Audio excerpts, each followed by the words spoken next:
For weeks, the buzz had been growing. News outlets called it a stunt, a joke, a viral social media experiment gone too far. The world was mocking it. 10,000 blondes gathered to prove they're not dumb. The memes were endless, each one more demeaning than the last. Some said it was a publicity stunt for a new reality show. Others speculated that it was a social experiment. But the truth remained a mystery. The gathering took place in Nevada, a massive, futuristic stadium in the middle of the desert, with a capacity of over 50,000. Yet, only 10,000 women filled it, all blondes, wearing identical bright gold t-shirts emblazoned with the slogan, "We are not dumb. We are the signal." At first glance, they seemed ordinary enough. They were women from all walks of life, teachers, scientists, artists, mothers, and athletes. Some were awkward, others outgoing, but all were clearly unbothered by the world's judgment.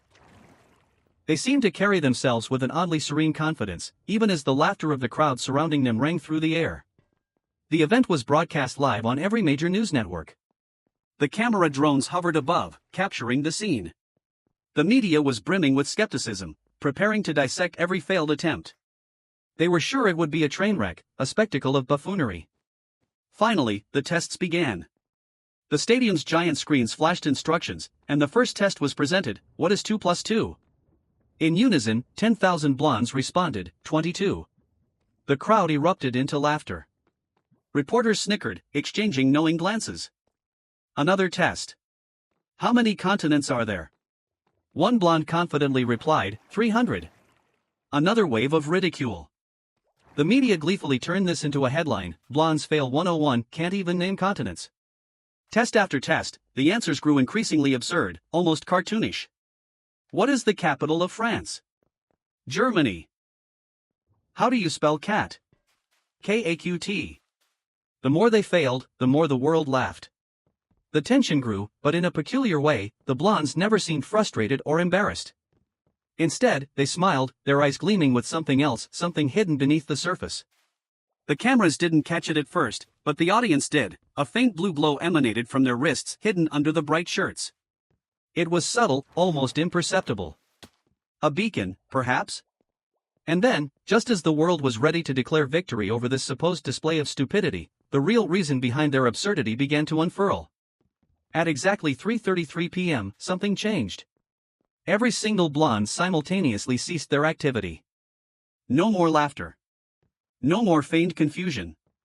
The smiles faded, and their faces grew still, almost inhumanly so. The audience's murmurs turned into a hushed silence, as if they, too, sensed something coming. Lyra, the tallest and most graceful of the blondes, stepped forward.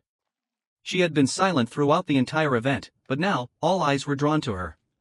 She raised a hand, and the stadium fell into complete darkness. Then, without warning, a strange, low hum vibrated through the air. The faint blue glow from their wristbands intensified. For the first time, the media and spectators realized they were seeing something they couldn't explain. The blondes had intentionally failed every test. The sound of the hum grew louder, becoming an eerie, almost harmonic frequency. And then, with one final, resonant tone, the clouds above the stadium began to part. A rift appeared in the sky. A vortex of shimmering, golden light spiraled open, casting a strange, otherworldly glow over the entire stadium. The audience gasped in horror and awe. It looked like the aurora borealis, only this was not a natural phenomenon.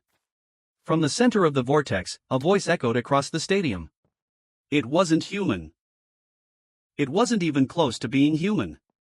The signal has been sent. The transmission is complete. Earth has been primed. Prepare for contact. The blondes, now in complete unison, began to speak in eerie harmony. We are not your kind. We are not humans. We are messengers. The time has come. Lyra stepped forward again, but this time, her voice was cold, calculated. The tests you just witnessed were a distraction. A carefully constructed illusion to divert your attention. While you laughed and mocked, your systems were being mapped. Every frequency, every digital signal, every communication channel. The minds of your species were distracted just long enough. She paused. The crowd was silent, no longer laughing, no longer ridiculing. They were transfixed by what was happening. We are the signal. And we were never here to prove anything about intelligence. We were here to ensure Earth was ready. Your planet's communication networks are now aligned with the ancient protocols. The message has reached its destination. The portal in the sky expanded. In the center, an object began to materialize. It was massive, far larger than any aircraft or spacecraft. It shimmered, pulsating with an iridescent glow. Lyra continued, her eyes now glowing with a soft blue light. You are not alone, Earth. But we are not coming as your saviors. The ones who are coming do not think the way you do. They will not interact with you as you would expect. Their purpose is far beyond your understanding. The crowd, terrified and transfixed, watched as the massive object moved, opening a series of radiant beams that shot down and illuminated the stadium. The blondes, the messengers, slowly began to fade, vanishing into the light, leaving behind only the swirling portal. As the last of the blondes disappeared, Lyra's voice echoed one final time.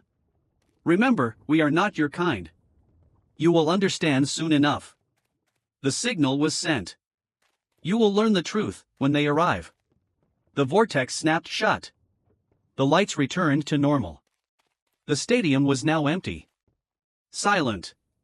But the screens were still broadcasting. In the aftermath, chaos ensued. Governments scrambled for answers. The footage was quickly pulled, scrubbed from the internet.